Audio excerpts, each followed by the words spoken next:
to do with, if you look at both papers, we have the Standard, the top part of it. Kisumu comes out to give Uhuru a rousing welcome, and you can see the numbers there from the picture. It looks like there was quite a number. You also have a picture here, but in the Nation, what it says is avoid poll chaos, says Uhuru as he tours Kisumu. Now, I don't know, Gadara, we know that US taught us a lesson when it comes to polls and numbers, and we do know that over time and experience that these numbers do not necessarily translate to votes. But could this be an opportunity for us to say that maybe Kenyans are changing in terms of tune? When we look at the opposition, Raila Odinga and the NASA principals, when they went to Meru, they had a fairly unexpected welcome in terms of numbers. We have Uhuru now going and also has numbers.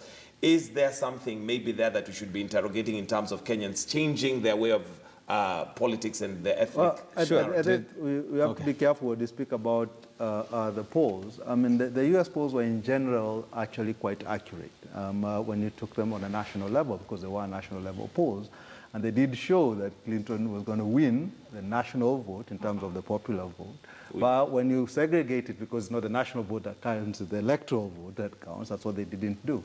You know, in the same way, if you look at the Kenyan polling, it's pretty been very accurate, you know, whether you're talking about the 2007 election, even last year's.